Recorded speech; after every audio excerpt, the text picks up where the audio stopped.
Subscribe करें और bell दबाएं ताकि कोई खबर रह न जाए।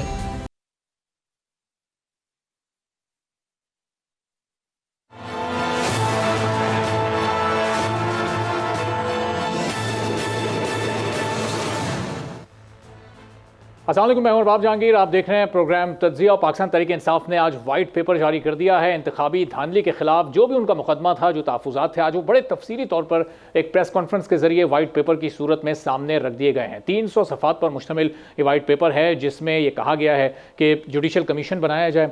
इसके साथ साथ ये भी पाकिस्तान तहरीक इंसाफ ने कहा कि 8 फरवरी के इंतखाबात में 180 सीटें हमें मिल चुकी थीं, लेकिन अगले 1-2 रोज़ में फिर इंतखाबी धांधली की गई और फॉर्म 45 को फॉर्म 47 के रिजल्ट से तब्दील किया गया और फिर फॉर्म 47 के जरिए जो नए नताइज आए उसमें हमारी सीटों को आधा कर दिया गया और आधे से भी कम कर दिया गया। तो ये इस वक्त तक की पूरी सूरत हाल। और पाकिस्तान तहरीक इंसाफ ने कहा है कि इस पर हम एहतजाज अपना जारी रखेंगे। अब वो एहतजाज किस नौयत का होगा? चंद रोज़ पहले हमने अली अमीन गंडापुर साहब की गुफ्तगू सुनी थी, जिसमें वो इस्लामाबाद पर चढ़ाई की बात कर रहे थे, जिसमें वो कह रहे थे कि जब ये सूबा निकलेगा तो फिर ये हुकूमत भी गिर जाएगी और बानी चेयरमैन को हम रिहा कराकर भी ले आएंगे। तो अब एहतजाज का तरीक़ाकार क्या वो होगा जो कि अली अमीन गंडापुर ने जोश खिताबत में बयान किया, या फिर कोई और तरीक़ाकार हो सकता है?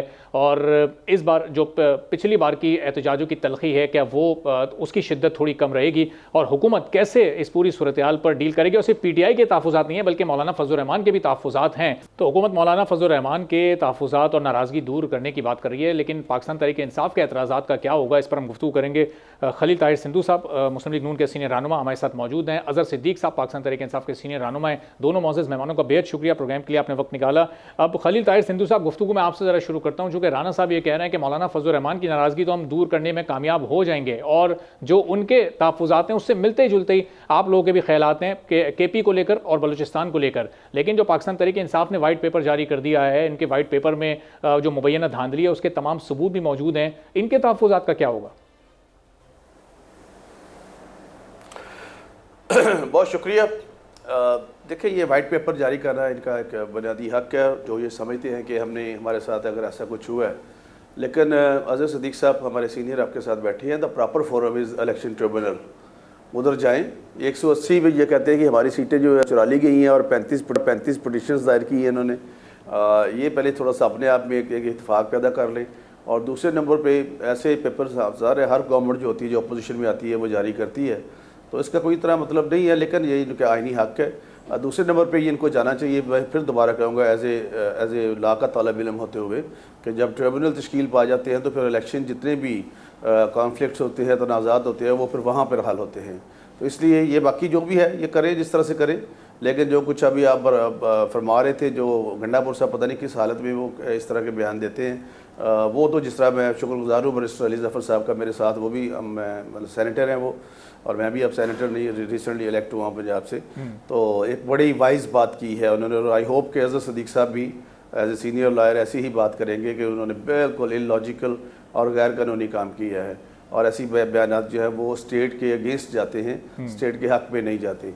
बाकी जो है हर जगह पे तमाम हाई कोर्ट्स ने बना दी है, ट्राइब्यूनल जा भी रहे हैं लोग, और उन जो सच्चा होगा वट जो भी, तो उनको उसको रिलीफ मिल जाएगा। जो अगर गलत हुआ तो वो पटिशन खारिज हो जाएगी। सही। और खलील साहब, ये जो जुडिशल कमीशन बनाने का मुतालबा कर रहे हैं, इस पर फिर हुकूमत का क्या मौक़िफ़ होगा, क्या जवाब आप लोगों का सामने आएगा? मेरे भाई, मैं शायद इस पोजीशन में नहीं हूँ कि मैं इसके बारे में कोई बात कर सकूँ। I am VOP, very ordinary person. ये तो फिर बड़े लोगों का जो बैठे हैं ऊपर, उनसे मतलब पूछ के या बात करके ही पता चलेगा। लेकिन अभी तक इस बारे में मैं अभी आप सेनेटर भी हैं, 253 वोट लेकर आप बड़ी भारी अक्सरियत से सेनेटर कामयाब हुए थे, तो एक आपकी अपनी राय तो होगी, आपकी एक अपनी तजवीज़ तो होगी अपनी पार्टी का है ऑफिशियल्स के लिए। 256 वोट लिए थे, बल्कि 260 लिए थे। 12 वोट मेरे मोहतरम भाइयों ने, सुन्नी इत्तेहाद काउंसिल वालों ने मुझे दिए, उनका मैं बड़ा शुक्रगुजार हूँ। वो ज़ाती चलो हमारे एक दूसरे के साथ रिलेशंस भी होते हैं, वो दैट इज़ अनदर थिंग। लेकिन इसके बारे में मतलब मेरा ख्याल है, मुझे लग रहा है कि कोई ना कहीं जो है वो बर्फ़ पिघल रही है। खान साहब को भी, जो बानी चेयरमैन हैं अपनी जमात के, उनको भी अब थोड़ा सा अपने जो एटीट्यूड है उसमें तब्दीली लानी पड़ेगी। अच्छा। और मैं ना मानूँ की जिद जो है ये छोड़नी पड़ेगी। मतलब इतना शोर नहीं बजाया जा सकता ना। अगर ये कह रहे हैं कि एक मिसाल देने लगा हूँ, आप बात करें, अगर आप कहते हैं कि मैं खलील ताहिर संधू और मैं कहता हूँ कि मैं जो आपका नाम है मैं वो हूँ, तो हम दोनों को कोई ना कोई कोजेंट एविडेंस तो देनी पड़ेगी ना, को साबित तो करना पड़ेगा कि आप मतलब हम असल में हैं कौन। तो ये तो बात नहीं है। इसी तरह ये जो तनाज़े हैं इलेक्शन के, ये बेसिकली जब तक इलेक्शन ट्रिब्यूनल में आप नहीं जाते, वहाँ पे सारा कुछ नहीं होता, तो वहाँ पे हर चीज़ खुलेगी। तो आपको सब कुछ, सबके पास फॉर्म 45 मौजूद होते हैं और सबके पास जो भी ये कह रहे हैं, तो वहाँ पे जाके ये सारी बातों का पता चल जाएगा। सिर्फ मेरी तो गुजारिश यही होगी कि इस लेवल पे शोर मचाने से या वट एवर जो भी है, इससे कुछ हासिल नहीं होगा। हम मतलब एक गैर मुस्तकम ये सिलसिला जो है, जिस तरह भी बैरिस्टर अली जफर साहब ने फरमाया कि आर्टिकल 95 है कानून आईन पाकिस्तान का, जिसमें एक नो कॉन्फिडेंस का जो है एक जरिया है, और उसी के तरीके से जो नो कॉन्फिडेंस भी थी वो आई थी। और सेकेंडली मैं एक और बता दूं कि पार्लियामान ने 5 साल पूरे करने होते हैं, एक जमात ने पूरे नहीं करने होते। आप रिसेंटली देखें कि बरतानिया में 9 जो प्राइम मिनिस्टर हैं उनके को पिछले 5-6 सालों में चेंज हुए हैं, but it does not mean कि गवर्नमेंट टूट जाती है, गवर्नमेंट चल रही है उनकी। तो इसी तरह पार्लियामान ने 5 साल पूरे करने थे, ये कहीं नहीं लिखा कि एक ही जमात 5 साल पूरे करेगी। ठीक है, तो अब अजहर सिद्दीक साहब, ये 88 या 90 सीटों की चोरी का आप लोगों का दावा है, वाइट पेपर आपने बड़ा तफसीली जारी कर दिया। अभी तक पिटिशंस कितनी आप लोग ट्रिब्यूनल्स में लेकर गए? उनकी तादाद तो कई गुना कम है जो कि आप लोगों का दावा जितनी सीटों की चोरी का है, तो ये फ़र्क क्यों सामने आ रहा है? बहुत शुक्रिया अरबाब। जरा मैं कोशिश करूंगा जरा चीज क्लियर कर दूं कि कौन सा मैटर इलेक्शन ट्राइब्यूनल के सामने जाना है, कौन सा जुडिशियल कमीशन के सामने जाने की बात है, या कौन सा एजिटेशन के हवाले। जहां तक बात है एजिटेशन करने की, तो वो राइट है, फंडामेंटल राइट है। आर्टिकल 15, 16, 17 पार्टी की बात कर रहा है और ये को राइट ले नहीं सकता। और हर दौर में होता रहा है, धरने देना, लॉन्ग मार्च करना, ये तमाम हमने भी किए, ये तमाम सियासी जमातें भी करती। तो उस पर वो अगर अली मीन गंडापुर ने चढ़ाई का लफ्ज किया, वो चढ़ाई से मुराद ये नहीं है कि जाके वो गैर कानूनी काम करना है, फिर वहां जाना है, जाकर एहतजाज करना है, और एहतजाज रोक नहीं सकता आपको। पाकिस्तान, इस्लामाबाद पाकिस्तान का हिस्सा है, पाकिस्तान का हेडक्वार्टर है, कौमी असेंबली सारे वहां पर मौजूद है, तो वो तो हम एहतजाज करेंगे और एहतजाज करने का हमारा हक हमें इजाजत। उन्होंने कहा ना कि वो हम फिर बानी चेयरमैन को भी फिर हम रिहा करा के लाएंगे, तो वो जाहिर है उसका तो एक पूरा कानूनी तरीकेकार होता है ना, वो जिस तरह कह रहे हैं तो वो किस तरह से करा के ले आएंगे? जहां देखिए बात इतनी सी है कि गैर कानूनी ये जो हरासत हुई है ना, इसमें जो पर्चे जितने भी हुए हैं, जो ये सब पता है फ्रॉड फ्रे पर मबनी है। कोई हम अदालतों में लड़ रहे हैं, आपके सामने साइफर का केस आज भी देखे, वो लटकाने की कोशिश करते हैं। तोशा खाना के केस में कोई नया केस बनाने की कोशिश कर रहे हैं। दो में तो ऑलरेडी सस्पेंड हो चुके हुए हैं। 190 मिलियन में भी जमानत हो जानी है और इज्जत वाले केस में भी बरियत हो जानी है। तो जेल में रखिएगा। वो प्रेशर का मतलब कि जब आपने इस तरह के झूठे पर्चे और डाल के और कर रहे हो, तो आवाम का प्रेशर ही रोकता है कि आप झूठे पर्चे ना दर्ज करें। ये नहीं करते रहे, क्या इन्होंने नहीं किया? इन्होंने नैब किया, नैब के ऊपर चढ़ाई की थी, क्या दंगा फसाद किया था, वो तो रिकॉर्ड के ऊपर मौजूद है। अब आते हैं दूसरी बात की तरफ। जो व्हाइट पेपर, जो इलेक्शन कमीशन में जो इलेक्शन पिटीशन है, वो बिल्कुल फाइल की है। पहले इलेक्शन कमीशन के ट्रक की गति के पीछे इलेक्शन कमीशन ने लगाया। मैं भी कई केसेस में पेश हुआ, कुछ नहीं किया, आखिर में कह दिया इलेक्शन ट्राइब्यूनल में। अब इलेक्शन ट्राइब्यूनल में जितनी ये धांधलियों का जो डिफरेंस है, वो एग्जैक्ट तादाद तो मेरे सामने अभी नहीं है, लेकिन MNA और MPA के जितने हैं वो सारे के सारे चैलेंज हो चुके हैं। और इलेक्शन ट्राइब्यूनल ने इंडिविजुअल केसेस देखने हैं। हमारा मसला इंडिविजुअल नहीं है, हमारा मसला है फॉर्म 45 में जो धांधली हुई है, जो फोरेंसिक करना है, जो बैठ के वो एक एक का तो देखेगा। लेकिन यहाँ तो एक का इशू नहीं है। यहाँ क्या हुआ था कि 180 सीटें अवेलेबल थी, हर एक को पता है, आप हर एक टीवी चैनल ने दिखाया। लेकिन उसके बाद आपको क्या हुआ, वो इलेक्शन मैनेजमेंट सिस्टम बैठ गया। जब हमारी दफा बैठा था तो हमें हराने के लिए बैठा था, और उस वक्त कहा गया कि पाकिस्तान तहरीक साहब को जिताने के लिए, और मेजोरिटी ना आ सकी, एस्टैब्लिशमेंट उस वक्त साथ थी। अभी आप देख लें, अभी हमने देखा इलेक्शन मैनेजमेंट सिस्टम बैठा, हमें हरा दिया गया और इनको 2/3 अक्सरियत दे दी गई। आप खुद देख लेना इन चीजों को सामने रखते हो। तो ये वाला जो ये लार्जर पर्सपेक्ट की बात हो रही है कि इस पे बैठकर जब तक जुडिशियल कमीशन नहीं बनता। 2/3 अक्सरियत इनको कहाँ मिली? पाकिस्तान पीपल्स पार्टी ने तो आप लोगों को ऑफर की थी कि आप आएं और उनके साथ हुकूमत बनाएं। आप लोगों ने जब मना कर दिया तो फिर नून लीग और पीपल्स पार्टी ने मिलकर ये हुकूमत बनाई है, और उसमें ही पीपल्स पार्टी तो अमली तौर पर शामिल है नहीं, तो 2/3 अक्सरियत तो नहीं मिल सकी इनको। देखिए, नहीं, वो सारी सियासी जमातें मिल के इस वक्त जो है ना, हमें जो कि मखसूस नशिस्तें भी नहीं दी गई, हमसे मखसूस नशिस्तें छीन ली गई, इलेक्शन सिंबल छीन लिया गया, और अब मखसूस नशिस्तें इनको जबरदस्ती दे देंगे। तो 2/3 अक्सरियत तो इनके पास आ, यानी ये जो चीशू का मुरब्बा या ये इकट्ठा होकर ये बन गया ना। लेकिन जो असल बात है, जो मेन चीज जिस तरफ लेके आना है कि मैंने पाकिस्तान तहरीक इंसाफ से कहा था कि आप पाकिस्तान पीपल्स पार्टी के साथ बैठकर इत्तेहाद करें और हाई मॉरल ग्राउंड के ऊपर बनाएं। और जब हुकूमत आपकी होगी, क्या खैबर पख्तूनख्वा में हुकूमत हमारी है ना, तो वहां पुलिस नाजायज ज्यादती तो नहीं कर सकती ना। लेकिन यहाँ पर जो कि हुकूमत हमारी नहीं है, आप कोई इदारा बता दे, नैब पॉलिटिकल इंजीनियरिंग कर रहा है, पुलिस पॉलिटिकल इंजीनियरिंग कर रहा है, FIA पॉलिटिकल इंजीनियरिंग कर रहा है, एंटी करप्शन पॉलिटिकल इंजीनियरिंग कर रहा है, ये सारे के सारे इदारे जितने भी हैं, जब हुकूमत आपकी होगी, कम से कम ये पॉलिटिकल इंजीनियरिंग नहीं हो सकेगी। मैं तो आज भी समझता हूँ कि पाकिस्तान पीपल्स पार्टी के साथ मिलकर हुकूमत बनाने में कोई अर्ज नहीं है, हाई मॉरल ग्राउंड के साथ। लेकिन जहां तक बड़े लेवल के ऊपर बात है, वो मसला इलेक्शन ट्राइब्यूनल भी शायद हल ना कर पाए, इंडिविजुअल की हद तक तो चंद एक आ जाएंगे। ये इसके लिए जुडिशियल ट्राइब्यूनल नहीं बनना है जो इस मामले को, और इसमें फोरेंसिक के जो एक्सपर्ट है लोकल, तो मैंने तजवीज ही नहीं की है। मैंने कहा हुकूमत को एतराज क्या है ये जुडिशियल कमीशन बनाने में? खलील ताहिर साहब से जरा ये भी मैं जान लूँ, फिर आपसे अजहर साहब मैं ये भी पूछूंगा कि क्या KP में आप लोग ये जुडिशियल कमीशन बनाने जा रहे हैं, तो खलील ताहिर साहब ये एतराज़ आप लोगों को क्या है? अगर आप बना दें ये कमीशन, जिस तरह माजी में हमने 2018 में भी 2013 के बाद नासिर उल मुल्क वाला कमीशन देखा था, तो उसमें पाकिस्तान तहरीक इंसाफ का दावा गलत हो गया था। आप अगर अभी भी इनके मुतालबे पर ये कमीशन बना देते हैं और अगर इनका ये दावा गलत साबित हो जाता है धांधली वाला, तो आपकी पोजीशन क्लियर हो जाएगी खलील साहब? मैं ज़ाती तौर पे जिस तरह आपने पहले भी फरमाया था, ज़ाती तौर पे अज़हर सदीक साहब को पता है कि मेरा इंटायरली फैब्रिक डिफरेंट है, और अगर ये बनता भी है तो कोई ऐसी बात नहीं है। बिल्कुल आप दुरुस्त फरमा रहे हैं कि कोई ना कोई चीज़ जो है वो सामने आएगी, जो भी अगर ये इनके एतराज़ात हैं, अगर एतराज़ बड़ा एतराज़ होंगे तो ऑटोमेटिकली ख़त्म हो जाएगी। मैं आपकी बात से इत्तेफाक करता हूँ 100% इस हवाले से, नो प्रॉब्लम। ये बनते हैं, शुरू से बनते हैं जुडिशल कमीशन, आज नहीं है, महमूदुर्रहमान कमीशन बना, पता नहीं कौन कौन से कमीशन यहाँ पर बने। तो इसलिए बात जो है वो दूसरी है असल में, जो अभी कह रहे हैं ना। आपने जो बड़ा पर्टिनेंट क्वेश्चन किया था मोहतरम अज़हर सदीक साहब से, कि इनको सबसे पहले मियां शबाशी साहब ने भी कहा कि जितने आज़ाद आप अरकान हैं, या SIC सुन्नी इत्तेहाद कौंसिल, आप गवर्नमेंट बनाएं। लेकिन जो बानी चेयरमैन है वो कहते हैं कि अभी रिसेंटली भी उन्होंने कहा कि मैं DG ISI से और चीफ ऑफ आर्मी स्टाफ से, इनके मेंबर ने और इनके सेक्रेटरी ने जो क्या नाम, रऊफ़ हसन साहब ने भी ये बयान दिया कि हमने कमेटी बना दी है।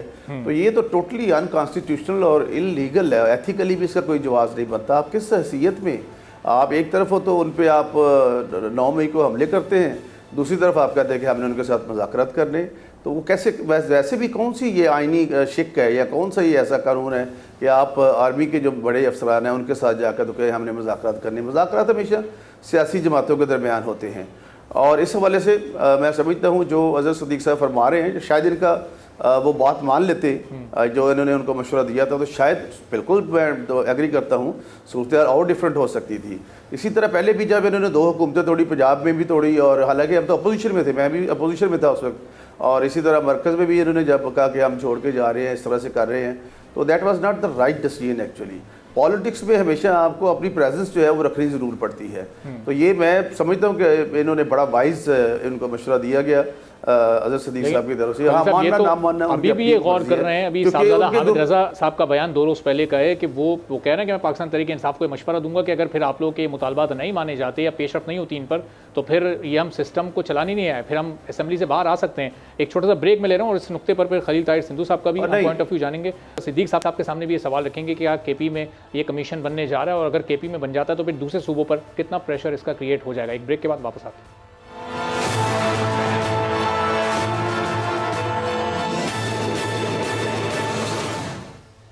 एक बार फिर प्रोग्राम में आपको खुशामदीद कहेंगे। नून लीग के सीनियर रहनुमा खलील ताहिर सिंधु साहब हमारे साथ मौजूद हैं, पाकिस्तान तहरीक इंसाफ से अज़हर सिद्दीक साहब हमारे साथ मौजूद हैं। तो अज़हर साहब, ये KPK में आप लोग क्या ये कमीशन बनाने जा रहे हैं? आप मुतालबा वफाक से कर रहे हैं, दूसरे सूबों में कर रहे हैं, तो क्या खुद जहाँ आपकी हुकूमत है वहाँ पर आप लोग ये स्टेप लेने जा रहे हैं, और अगर लेने जा रहे हैं तो ये कब तक बन जाएगा? देखिए, पहली बात तो ये है कि जो इलेक्शन कमीशन है ये फेडरल सब्जेक्ट है, ये प्रोविंशियल सब्जेक्ट नहीं है। कि सूबाई हुकूमत जो है वो इलेक्शन कमीशन के मामलात में मुदाखलत नहीं कर सकती है।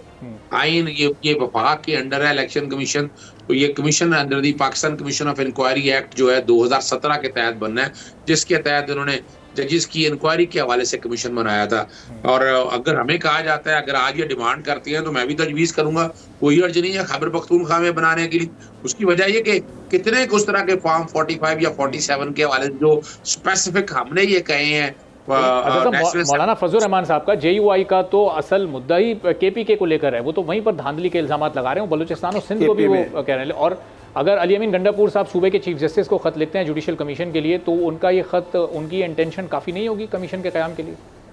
देखिए मैं फिर बताता चलूँ, वो देखिए अगर अगर तो अपना पेशावर हाईकोर्ट बनाती है तो पेशावर हाईकोर्ट का इख्तियार है, वो बिल्कुल बना सकती है कमीशन। हमें, मेरी जहाँ तक इतला है, जो मेरी इन्फॉर्मेशन जहाँ तक है, हमें कोई एतराज नहीं होगा कमीशन बनाने पे। हम जब खुद डिमांड कर रहे हैं कि कमीशन बनाए, तो हमें तो कोई, अगर पेशावर हाईकोर्ट कमीशन बना देती है, जो कि सूबे में एक हर्डल आएगी कि सूबाई सब्जेक्ट नहीं है, अगर पेशावर हाईकोर्ट बनाती है तो कोई हर्ज नहीं है।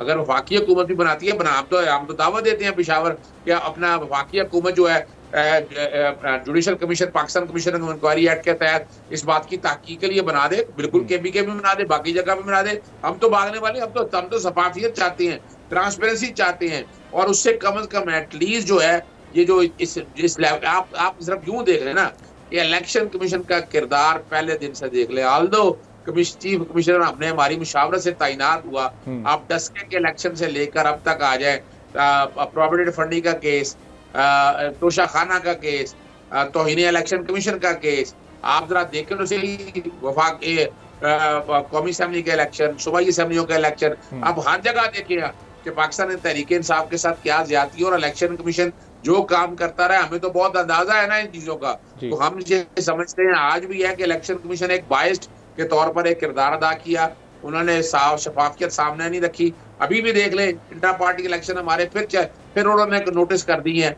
बाकी सियासी जमातों को किसके खोले हैं, और आप अंदाजा लगाएं, और पार्टी का सिंबल भी इन्होंने लिया था। मैंने सेक्शन 215 आपके सामने बड़ी जबरदस्त बात रखने लगा हूँ, सेक्शन 215 चैलेंज किया कि आइन से मुतसादिम है पार्टी सिंबल लेने के लिए। आर्टिकल 17 है कि पार्टी अगर मुल्क की सालमियत के खिलाफ बात कर रही हो, वो चैलेंज किया, इलेक्शन कमीशन उसको डिफेंड करने आ गया। फिर क्या था कि अगर आपके पास सिंबल नहीं है तो पार्टी पे इलेक्शन नहीं लड़ सकते, आपको मखसूस जिससे नहीं मिल सकती, तो आपने पार्टी तो बैन कर दी। और लाहौर हाईकोर्ट में जो प्रेशर की बातें हो रही है, वो आप देख सकते हैं कि 29 फरवरी का ये फैसला महफूज करने का कहा था, सुनाने का कहा था, नहीं सुनाया, फिर पिटीशन दायर की, फिर डेट डाल दी गई, फिर एक जज साहब ने लार्जर बेंच बना दिया। अब लार्जर बेंच की तारीख 16 अप्रैल रखी, और 2 जजेस जो उसमें बैठे हुए थे उनको ट्रांसफर कर दिया। मैं कह रहा हूं कि बार बार लगाकर लगाएं, और हमेशा से हमारे साथ तो ज्यादती है इस तरह, लाहौर हाईकोर्ट में हमें इंसाफ नहीं मिल रहा। अब ये गुजार के साथ बता रहा हूँ आपको मैं। ठीक है, तो अब खलील ताहिर सिंधु साहब, ये अब देखें, ये एक लंबा एक ट्रैक रिकॉर्ड है पाकिस्तान तहरीक इंसाफ का, इनके लीडरशिप पर, इनके रहनुमाओं पर केसेस, फिर इनके अदालतों के चक्कर, फिर ट्राइब्यूनल्स, फिर एक के बाद एक तारीख, फिर वो पेंडिंग फैसले। तो ये अब इस सूरत हाल में ये एहतजाज करने सड़कों पर आएंगे। आपकी हुकूमत अभी नई है, 3 माह भी हुकूमत को होने को आ रहे हैं, तो ये इनको आप एंगेज कैसे करेंगे जब तक इनके 1-2 मुतालबात नहीं माने जाएंगे, कोई इनिशिएटिव उस पर नहीं लिया जाएगा? तो फिर एक और अगर ये तहरीक चल पड़ी, मौलाना साहब भी सड़कों पर, ये भी सड़कों पर, आगे हुकूमत इस्तेहकाम कैसे हासिल करेगी? मैं समझता हूँ जिस तरह अजहर सदीक साहब ने पहले फरमाया कि प्रोटेस्ट करना, पुरअमन पीसफुल प्रोटेस्ट जो है, इनका फंडामेंटल राइट है और ये कर सकते हैं। क्योंकि मैं भी ला का तालिब इल्म हूँ, मेरे से बहुत सीनियर है अजहर सदीक साहब, तो ये तो इनका फंडामेंटल राइट है, उससे तो कोई इनको रोक नहीं सकता, नंबर 1। नंबर 2, एक बात मैं ज़रूर करना चाहता हूँ कि सिंबल की बात कर रहे हैं अजहर साहब, मोहतरम अजहर सदीक साहब, हमने तो नहीं कोई फैसला किया ना, सुप्रीम कोर्ट ने फैसला किया। वहाँ पे इनके वकला को पूछ ले, जो उनकी मेरे सारे भाई हैं, सीनियर्स हैं सारे, जिस तरह से जो भी बहस हो रही थी। और इसके अलावा जो 215 आर्टिकल जिसका अभी अजहर सदीक साहब ने हवाला दिया इलेक्शन एक्ट 2017 में, वो डलवाया भी इन्होंने खुद था 200 अपना PTI ने, इनसे पूछ रहे जब ये सारी उसमें अमेंडमेंट हो रही थी। और इसके अलावा जो रिजर्व सीट्स की बात करते हैं, तो उसमें उसी तरह इंक्वायरी होती है जिस तरह बाकी सीटों की इंक्वायरी अपना कागजात जमा होते हैं, फिर स्क्रूटनी होती है। ना इनकी लिस्ट गई है, ना इनकी कोई स्क्रूटनी। नंबर 2, 104 जो है इलेक्शन एक्ट 2017 का, तो कहता ही ये है कि इलेक्शन से पहले आपको you have to give the list, और उस लिस्ट में फिर अमेंडमेंट नहीं हो सकती। तो इन्होंने तो किसी किस्म की कोई लिस्ट ही ऐसी इनके पास नहीं है, और फिर जिस पार्टी से ये इत्तेहाद कर रहे हैं उनकी अपनी कोई सीट नहीं है। तो इस हवाले से बेसिकली, और फिर इनके खुद अपने लोग, अली जफर साहब का आप अभी नाम ले रहे थे, उन्होंने अच्छी बात है, जो मतलब अगर मेरे सामने कोई सच्ची बात आती है तो मेरा राइट बनता है एज ए लॉयर भी और एज एक ज़िम्मेदार शरीक है कि मैं उसको तस्लीम करूँ।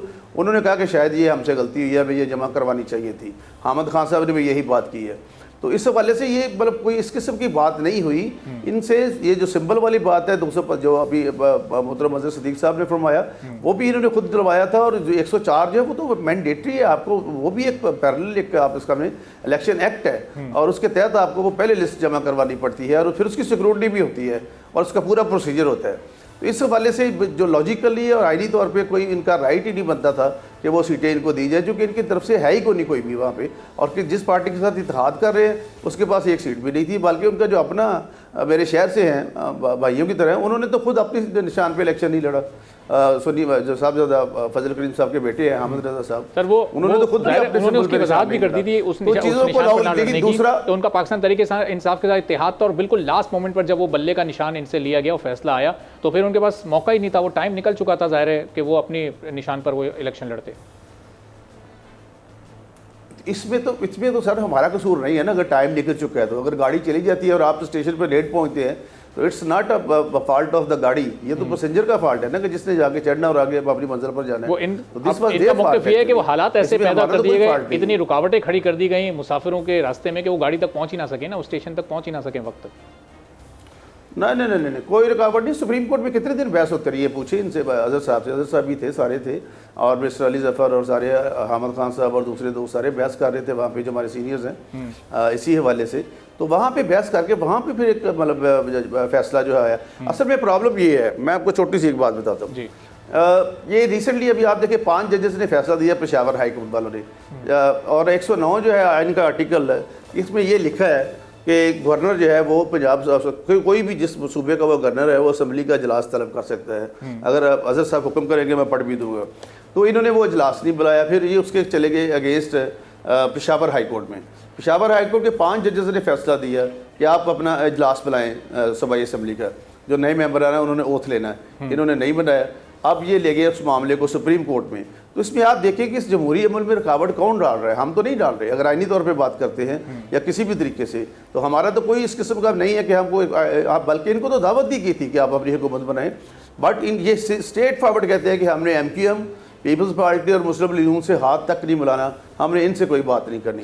तो इस तरह से डेमोक्रेसी, देखें हर मसले का, इवन बड़ी से बड़ी जंग जो है उसका हल भी मुज़ाकरात और टेबल पे निकलता है। कभी ये नहीं होता कि जंग का हल जंग नहीं होता कभी भी। सही। तो अजहर साहब, ये मुज़ाकरात तो आप लोग भी करने को तैयार हैं, लेकिन वो आप किसी सियासी जमात से नहीं कर रहे, वो आप एस्टैब्लिशमेंट से करना चाहते हैं। और ये जो अभी रिजर्व सीट्स वाला मामला है, निशान वाला मामला था, इलेक्शन से पहले की जो आप लोग की एक तैयारी थी, तो उसमें तो आपके जो लीगल माइंड्स हैं वो बड़े बड़े नाम है पाकिस्तान के, आप खुद उसमें शामिल हैं। उसमें बैरिस्टर अली जफ़र हैं, लतीफ़ खोसा साहब अब उसमें ऐड हो गए, हामिद खान साहब मौजूद हैं, अब बैरिस्टर गौर अली साहब जो आपके चेयरमैन हैं वो मौजूद हैं। तो ये इतने बड़े बड़े दिमाग मौजूद थे जो कि लीगल सोच बड़ी ज़बरदस्त रखते हैं। तो ये कैसे आप लोग मिसरीड कर गए सिचुएशन को? नहीं, मैं फिर क्लियर करता चलूँ। खलील ताहिर हमारे भाई हैं, मैं आपको असल हकायक बताता हूँ। देखें, कागजात नामजदगी जब जमा कराए हमने, पार्टी के तौर पर जमा कराए, हम रिजर्व सीटों के लिए लेकर गए, पाकिस्तान इलेक्शन कमीशन ने वसूल न किया, क्योंकि वजह थी कि सिंबल ले लिया गया। और फिर क्या हुआ, हम पाकिस्तान तहरीक इंसाफ नजरियाती के साथ बल्लेबाज का आपको याद होगा, हमने वो टिकटें दी, तो इलेक्शन कमीशन का फैसला आ गया कि जनाब आपको वक्त से पहले आपको पार्टी छोड़, एक पार्टी से पहले रिजाइन करना है, फिर ज्वाइन करना है। मैं तो तारीखी बता रहा हूँ इलेक्शन कमीशन का किरदार, तो वो उस वजह से रोक दिया गया। फिर चूंकि इलेक्शन हो गया, आजाद के तौर पर इलेक्शन लड़ने दिया गया, लेकिन हमने आज भी हमारे नॉमिनेशन पेपर जो है ना पाकिस्तान तहरीक इंसाफ की तरफ से किए हुए हैं। अल्टीमेटली क्या हुआ, सुन्नी इत्तेहाद काउंसिल से इत्तेहाद किया। अब सुन्नी इत्तेहाद काउंसिल का ये अपना पेशावर हाई कोर्ट ने कहा कि चूंकि सीटें कोई नहीं है, सवाल सीटों का नहीं है, सीटें उनके पास आ गई। जब सुन्नी इत्तेहाद काउंसिल के पास सीटें आ गई और उस क्लोजिंग डेट से पहले उनके पास एक तादाद जब आ गई, तो रिजर्व सीट उनका हक है।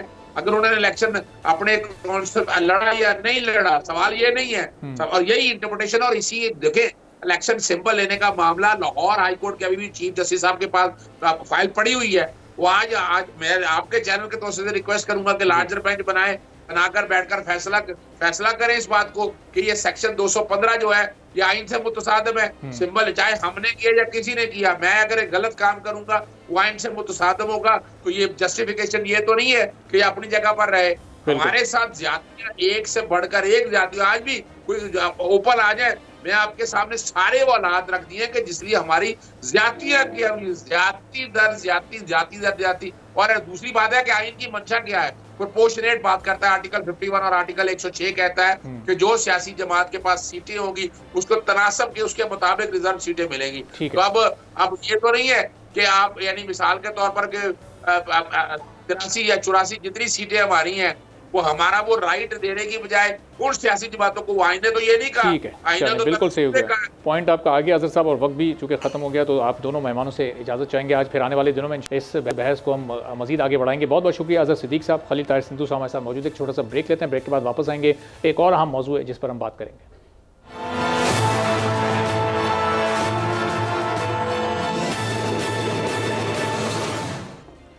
एक बार फिर प्रोग्राम में आपको खुशामदीद कहेंगे, और आज पाकिस्तान एयरफोर्स की पासिंग आउट परेड से army chief general Syed Asim Munir ने खिताब किया और बड़ी अहम उसमें उन्होंने बातें की, खासतौर पर आज़ादी इज़हार राय और जो आइन की हुदूद व क़यूद हैं उस हवाले से उन्होंने अपने ख़यालात का इजहार किया। और उन्होंने कहा कि इस्लामी जमहूरिया पाकिस्तान के आइन के आर्टिकल 19 में वाज़े तौर पर आज़ादी इज़हार राय की हुदूद मुतय्यन की गई हैं, और जो लोग भी आइन में दी गई आज़ादी इज़हार राय की इन हुदूद की खुली पामाली करते हैं फिर वो दूसरों पर उंगलियां नहीं उठा सकते। हम अपनी आइनी हुदूद को बखूबी जानते हैं और दूसरों से भी आइन की पासदारी की तवक्को रखते हैं।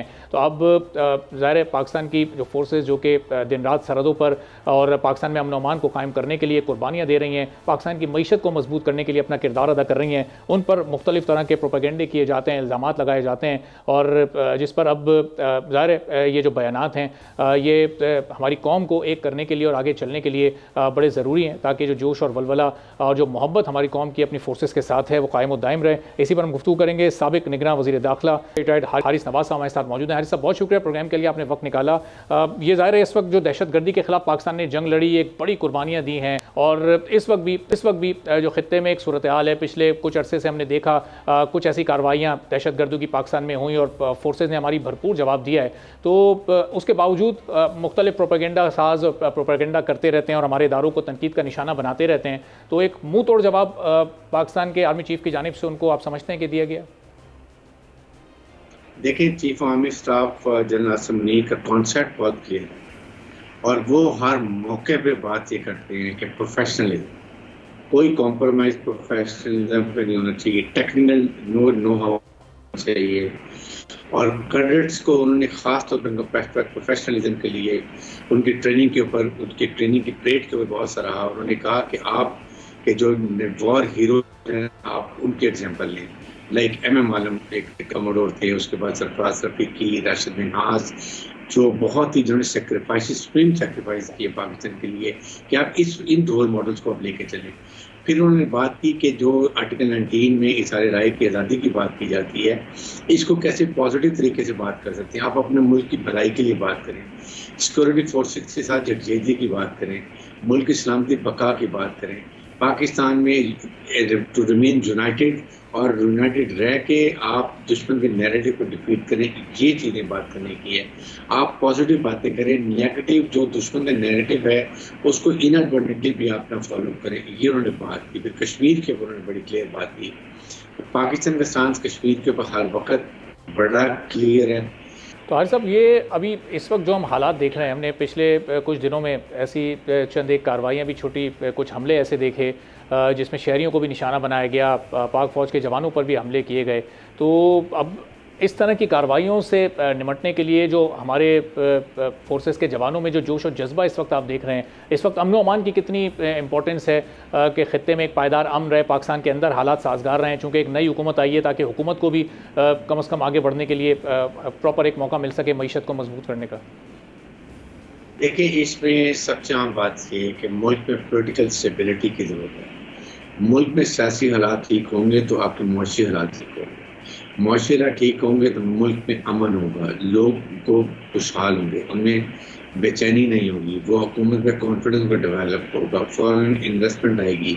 जितनी फॉरेन इन्वेस्टमेंट आएगी, हालात सिक्योर होंगी, इंडस्ट्री नहीं लगेगी, लोगों को रोज़गार मिलेगा, मुआशी हालात बेहतर होंगे, जिससे बहुत बेहतर होगा। यही हमारा दुश्मन जो नहीं चाहता, वो ये चाहता है कि पाकिस्तान में अफरा तफरी रहे, इनसिक्योर इन्वायरमेंट हो, फॉरेन इन्वेस्टमेंट आ सके, लोग के लिए पाकिस्तान में जाना खतरनाक है।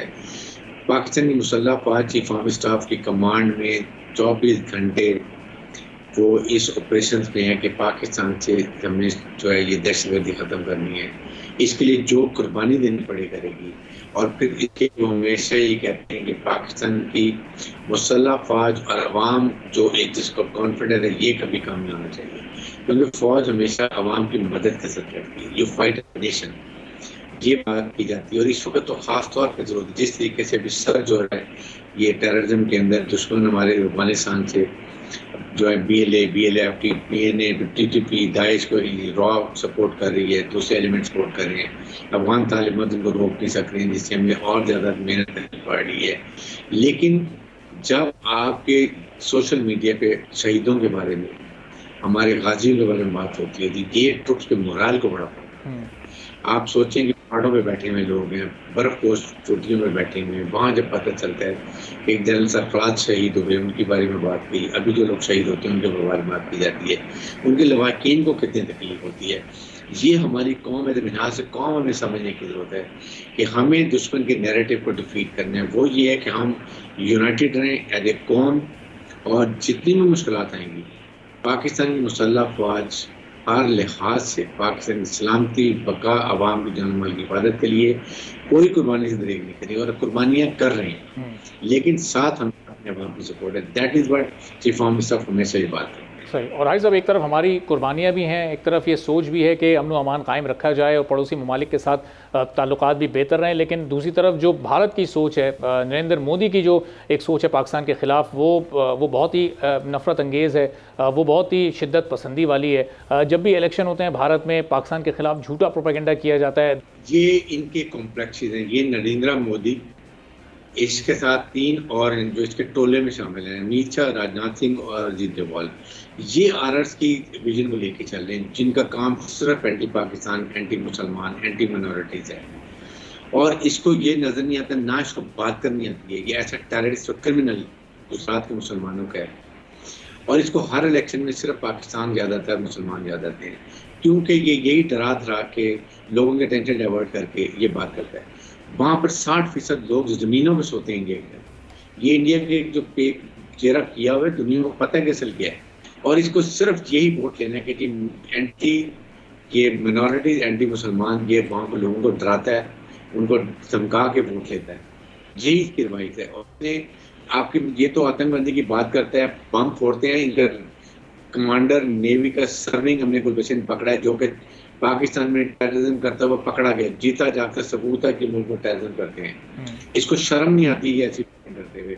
आई थिंक ये इंडिया जब तक वो कर देगा ये नहीं जाएगा। इंडिया की किस्मत ये है कि ऐसे लीडर को, जाहिल लीडर को, जिसको बात करनी भी नहीं आती है, उसको ये अपना लीडर बना के बैठे हुए हैं। और राइटिंग वॉल नजर आती है कि सोवियत यूनियन की 15 रियासतें में वो टूट सकता है, जिसकी फौज और पावर भी थी। इसकी तो फौज नकारा, अनट्रेंड, अनप्रोफेशनल, नायते कश्मीरी औरतों, बच्चों को, ये माइनॉरिटीज को मारते हैं। इसलिए ये आप देखेंगे अपनी होते हुए ये इंडिया के हिस्से तोड़ेगा, इंडिया के डिफरेंट स्टेट में लेके जाएगा। इनको सिर्फ वोट पड़ता है, ये एंटी पाकिस्तान मुसलमान वोट लेते हैं, ये हमेशा इसका वतीरा था। ठीक है, बहुत बहुत शुक्रिया। हारिस नवाज साहब हमारे साथ मौजूद थे, गुफ्तगू आपने उनकी सुनी। इसी के साथ आज के प्रोग्राम से इजाज़त दीजिए। अल्लाह हाफ़िज़।